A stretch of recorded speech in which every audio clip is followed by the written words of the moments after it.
about burglarizing a white woman, stealing her purse and stealing her cell phone. Considering the source, police take these accounts with a grain of salt. Unfortunately, while Philip was chatty with his fellow vagrants, when police load him into the squad car, he stays mum all the way to the station. Even under the hot lights at the PD, Philip keeps his cool. He denied knowing Catherine, he denied ever being at her house. He just basically kept saying, it wasn't me, I don't know. How did your DNA get there? I don't know. Detectives have Philip right where they want him. And not only did he leave his DNA at the crime scene, but possibly something else as well. Philip Busey was wearing sneakers that did on first look appear to be consistent with the shoe print impressions that were left at the crime scene. The shoes were collected, as was everything he was wearing. Bro, what the frick? In fact, his clothes include a pair of sweatpants that seem stained with a tiny drop of dried blood. So? When police ask Philip for his shoes and clothing, he asks for an attorney. You gotta be a lawyer. I would imagine that Philip Busey realized that he was in way over his head on this when the police had some evidence against him, and he lawyers up. There's always a reason why someone doesn't want to cooperate with a police investigation, and sometimes it's because they're I don't guilty. condone any violence. Sure enough, the lab confirms Philip's shoes match the footprints at the crime scene, and the blood on his pants Whoa! matches What is Catherine's. this young man doing? With no Condoning doubt and violence? Philip is I just Catherine's said I killer, don't condone police any charge violence. him with first-degree murder. It was like the law enforcement equivalent of a grand slam. Everything just fell into place, and we got him.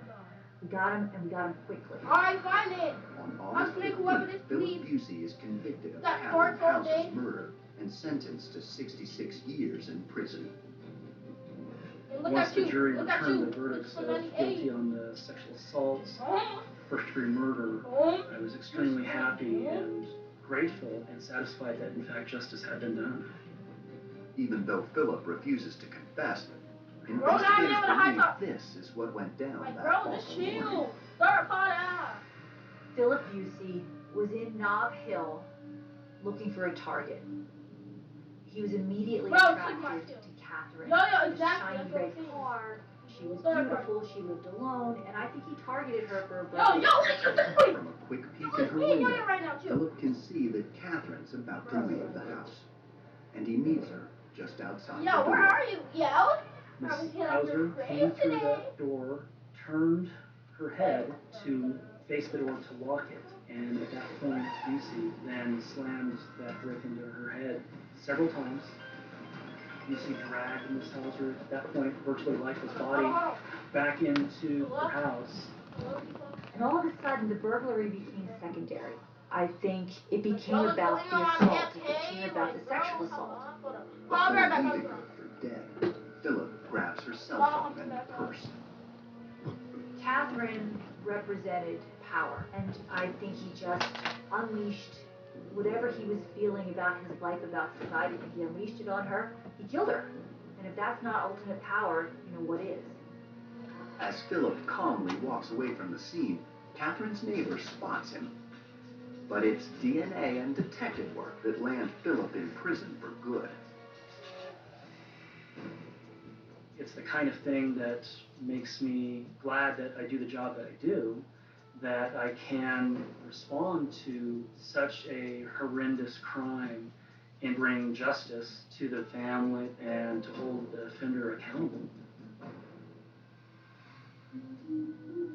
Now that Catherine's killer has been put away for good, the people of Nob Hill can breathe a sigh of relief, and they can once again relax in their beloved community. I think people were happy to know that they took that person off the street. Catherine was a great person to work with, to be a friend to. This was a woman who had everything to live for.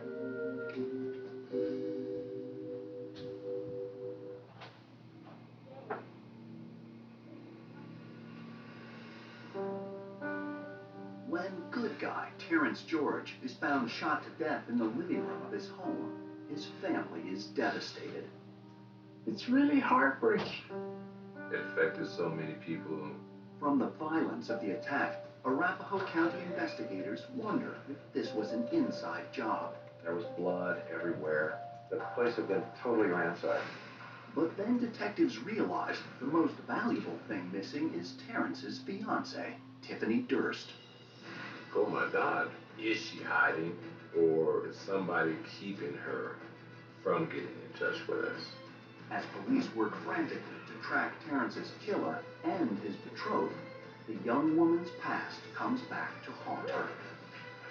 It takes a special kind of evil to kill someone in that way. How well do you know your neighbors? What lies behind the white picket fences?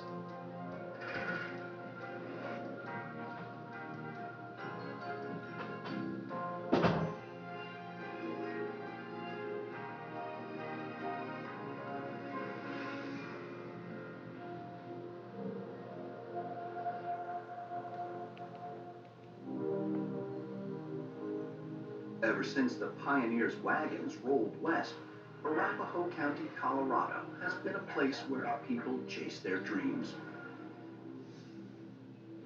And young lovers Terrence George and Tiffany Durst have found their heart's desire here, in each other's arms. When they were together, they were just very loving to each other, always holding hands. She always cuddled up to him. They've been an item ever since 19-year-old Tiffany wandered into a fast food restaurant where Terrence was on the clock. Terrence was promoted to manager during one of the shifts there, and Tiffany came in looking for a job, and she got hired on a part-time basis. In no time flat, Tiffany develops a crush on the tall 20-year-old man with the big heart. And the inseparable pair enjoy their time together at work and play. Terrence, what he loved about Tiffany, she was just fun-loving. She liked to go out, see a movie, go out dancing. She loved to sing and dance, just to different beats of different music. She liked him because he was very nice. He cared for people. And so Terrence took her under his wing. That's how they got in an apartment together.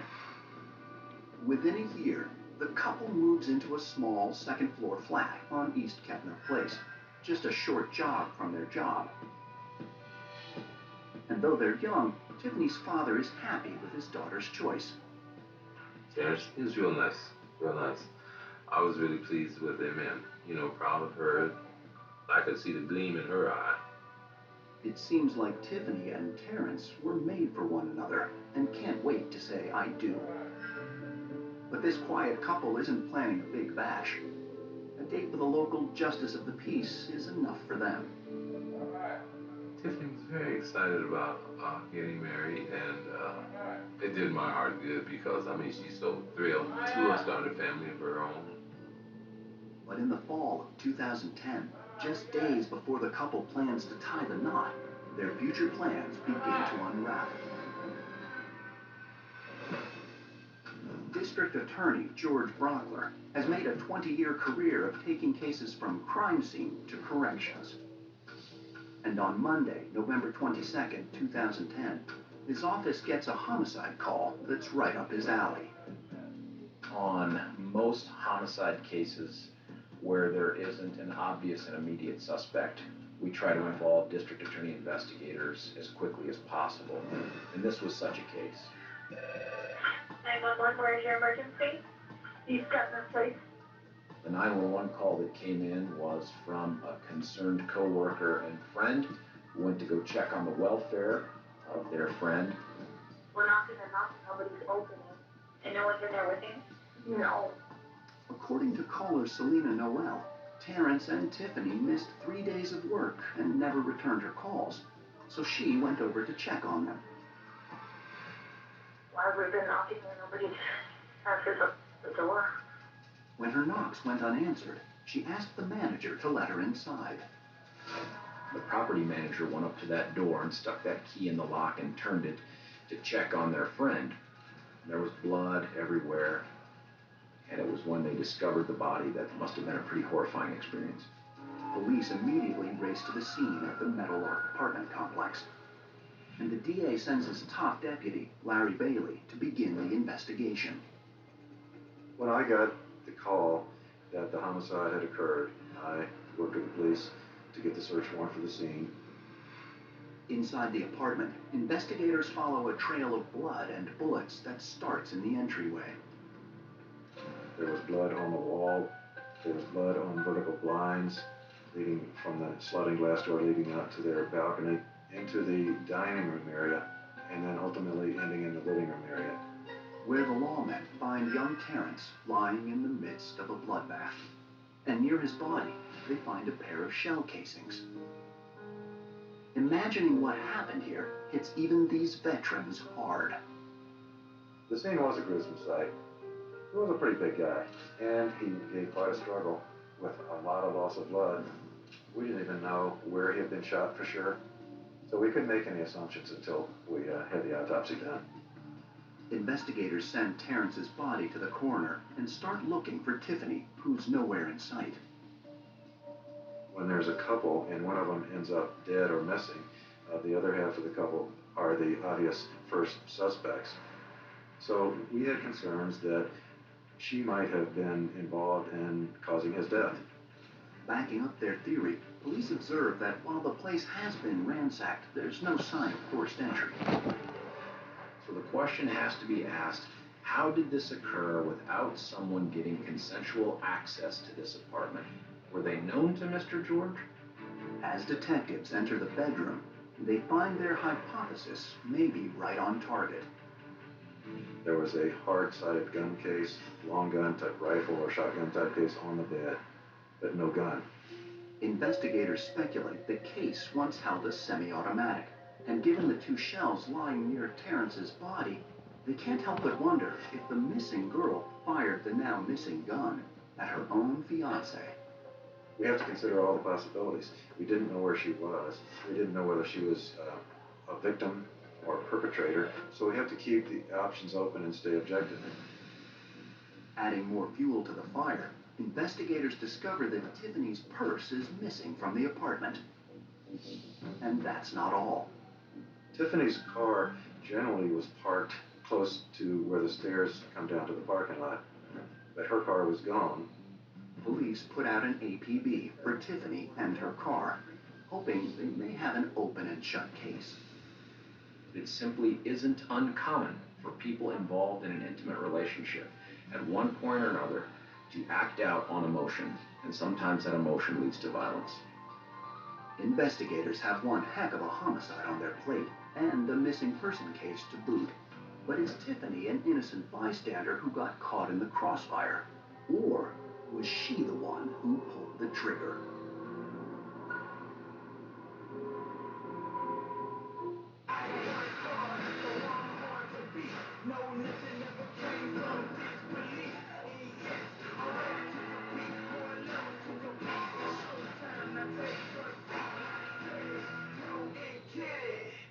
I'm a man, but I can change if I have to, I guess.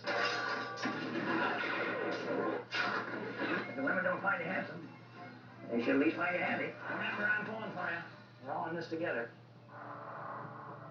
Any murder is a horrible tragedy, but to murder your own mother reflects a particularly callous and depraved individual. I realized he was not my brother. He was a monster. Once you've taken someone, you either kill them or you get caught. He had the capacity to become a serial killer on a scale that is difficult to even imagine. We know what happened because the video tells us what happened. Camera doesn't lie.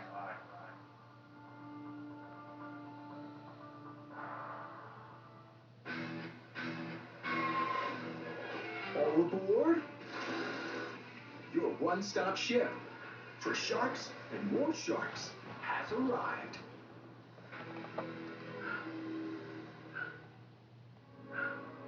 It's a boy. Perhaps the most misunderstood creatures on Earth. Sharks are crucial to our ecosystems. Watch Shark Month in July. Explore your world every day.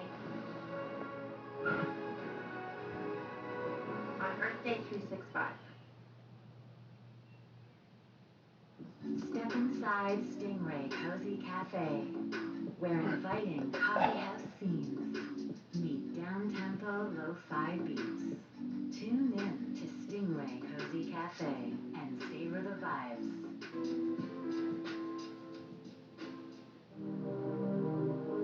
Just hours after Terrence George is found shot to death in the apartment he shares with his fiancée, their families are devastated. Instead of planning a winter wedding in 2010, they're wondering where Tiffany could be and planning Terrence's funeral. Why did this have to happen to Terrence? A lot of things went through my mind. It was just like putting together a little piece of puzzle and it didn't fit. That's what bothered me the most. And what about Tiffany? Where is the bride-to-be? Her dad lives close by, and he says Tiff always calls if she's in trouble. No matter what, if she was wrong and it was her fault, she still would have gotten in contact and said, Dad, you know, I'm in trouble, or this, that, and the other, I didn't do it, or we had an argument, or such and such. I know that regardless of any circumstances, she would have got in touch with me. Yet Tiffany hasn't reached out to her faithful father, and his calls to her friends don't turn up any useful information. So it's a good thing DA George Brockler and Deputy Larry Bailey are focused on finding her. The fact that Tiffany Durst's vehicle was missing, her wallet was missing, her identification, her purse, all those things were missing, were indications that she might be alive. Also, we had to consider Tiffany as a suspect because we didn't know the status, but we had to keep the options open and not get tunnel vision and make assumptions. So investigators do some digging. They check activity in checking accounts, credit cards, ATM debit cards, anything that they can to try to prove that her stuff is being used. What we found was Tiffany's social media hadn't been accessed, no phone calls to or from her cell phone. They were not able to get any evidence at all that the credit cards were used, checks were written, nothing. Is Tiffany alive and laying low?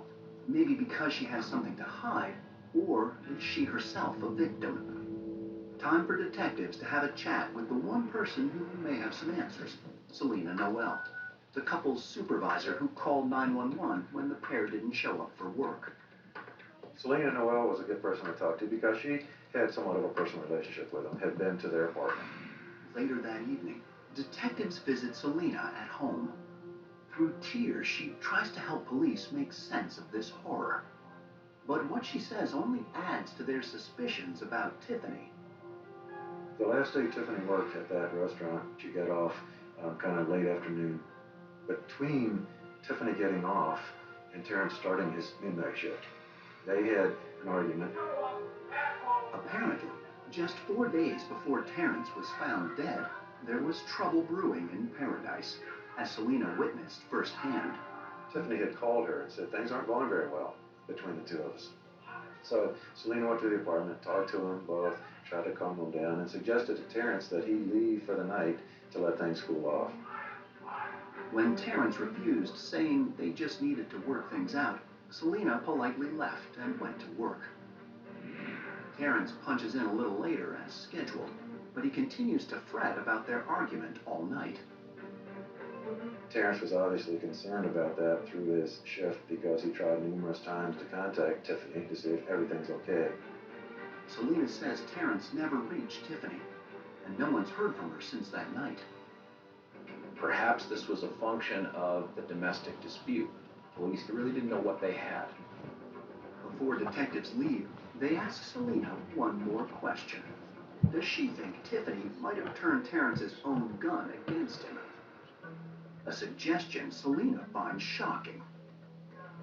I don't think Selena thought Tiffany would be involved. I mean, she knew that Tiffany and Terrence argued, but it was never anything serious, never anything physical.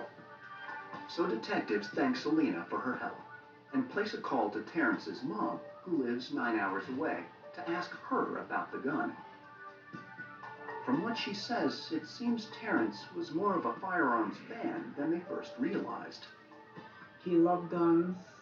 That was his hobby, just collecting guns. His mom reveals instead of one gun, he had 3. Missing from the apartment were 3 weapons, an AK-47, an AR-15, and a 12-gauge pump shotgun. And he owned all 3 guns totally legally. He has no criminal history. This gives detectives an idea. The fact that someone was found killed with their own firearm feeds the idea that maybe this was someone that was known to Mr. George, leaving detectives to wonder if Tiffany didn't pull the trigger herself, maybe she found a friend to. Investigators also don't know if the crime spree is over yet. A big concern we had was that what's going to happen with those weapons? Are they going to be used in another serious crime like this one? So we were trying very hard to track those weapons down. As detectives gun for the weapons, the next day the coroner's report hits their desks.